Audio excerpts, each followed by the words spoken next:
नाम चढ़दी कला तेरे पानी सर्वत दा भला।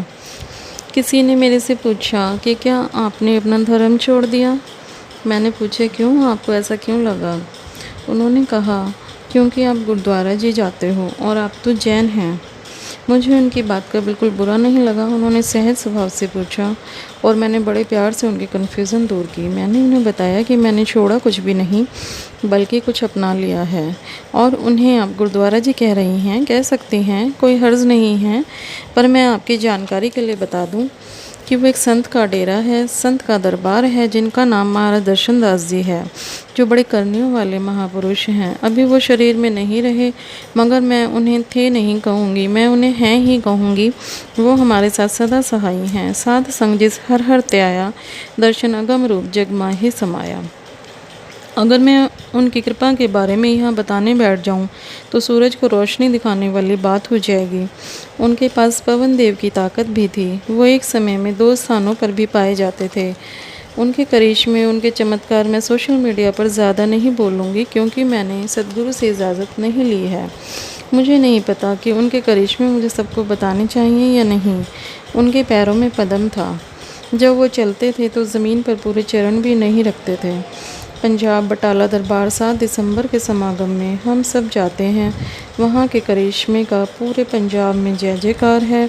एक कुएं में भैंस गिर गई थी। वहाँ महाराज जी ने सेवकों के साथ कुछ देर नाम सिमरन किया।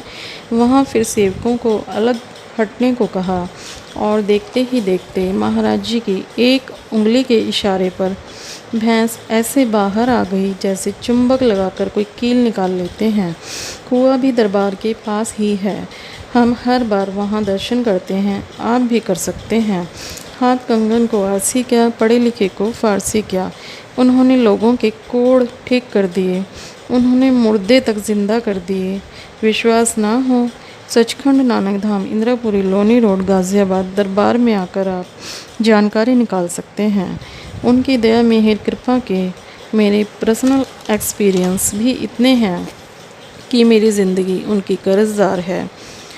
और ये अनुभव सिर्फ मेरे ही नहीं हैं, वहाँ से जुड़े बच्चे बच्चे का है। जो दर्शन दास से जुड़ गया वो उसके गुणगान गाता नहीं थकता। एक माता जी को उन्होंने आंखें बंद करवा कर ध्यान में बैठा कर सचखंड के दर्शन करवा दिए। उन माता जी को हम सब जानते हैं।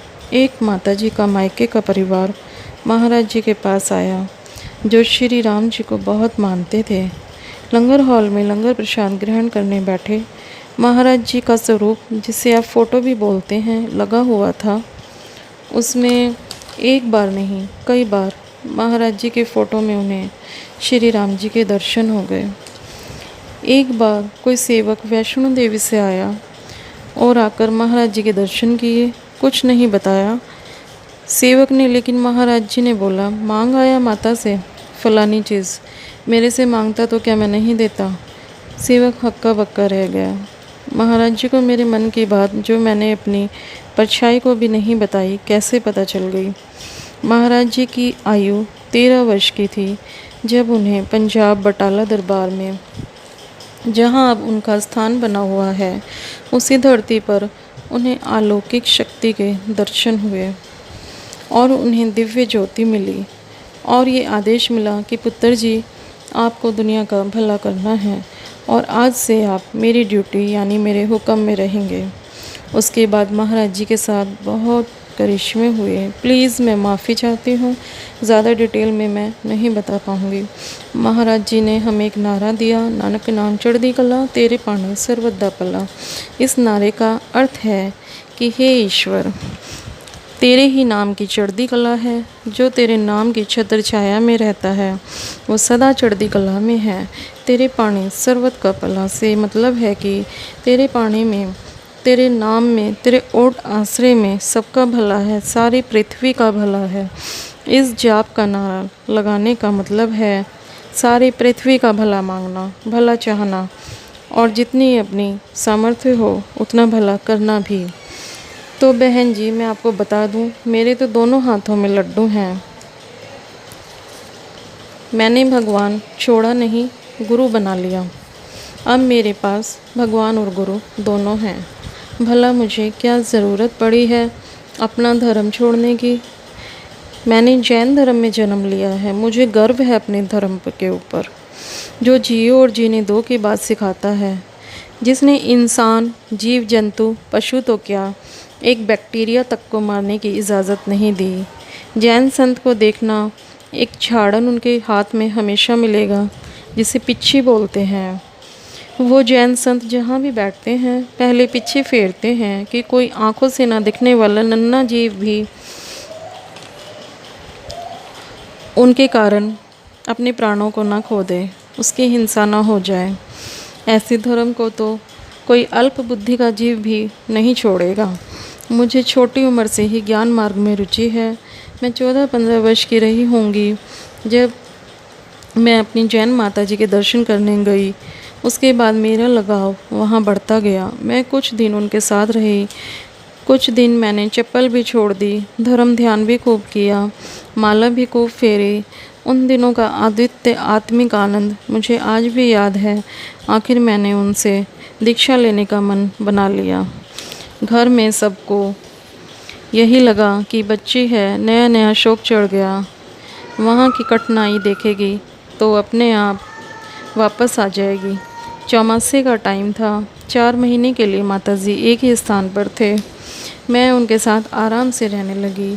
वहाँ पर मेरे ज्ञान पाने की लालसा दिन ब दिन बढ़ने लगी। माताजी ने मुझे थोड़े थोड़े नियम भी कराए।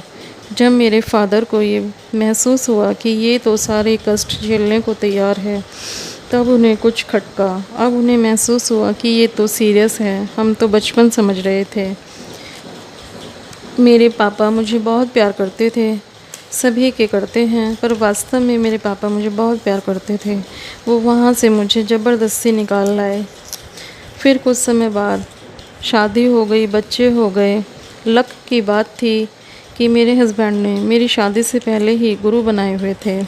बस फ़र्क इतना है कि जैन धर्म में गुरु बनाने के लिए संन्यास लेना पड़ता है, जिसे हम दीक्षा लेना कहते हैं, और सभी धर्मों में आप बिना घर छोड़े गुरुमंत्र से दीक्षित हो सकते हैं।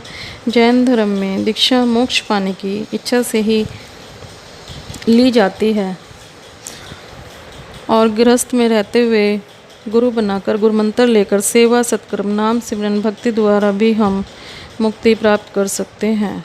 मेरे गुरुदेव पंजाबी पंडित हैं, वशिष्ठ उनका गोत्र है, चारों धर्मों का सम्मान करते हैं, सबको मानते हैं, लेकिन नाम उस अंतर्यामी प्रभु अविनाशी का ही जपते हैं। मुझे उम्मीद है कि अब आप समझ गए होंगे कि गुरु बनाने से धर्म या भगवान छोड़ने या पकड़ने जैसी कोई बात नहीं होती। मुझे अपने भगवान और गुरु दोनों पर ही गर्व है। मैं जैन धर्म में दीक्षा नहीं ले पाई तो क्या हुआ, मैंने अब यहाँ से अपने गुरु बना लिए, इनसे मैं दीक्षित हो गई हूँ। वहाँ भी मुझे मोक्ष की इच्छा थी और यहाँ भी मैं मुक्ति की इच्छा से ही अपने गुरु के घर में जाती हूँ। तो दिक्कत क्या है? रास्ता तो एक ही है, मंजिल तो एक ही है। रास्ते अलग अलग हैं, मंजिल तो एक है, जाना तो एक ही घर में है।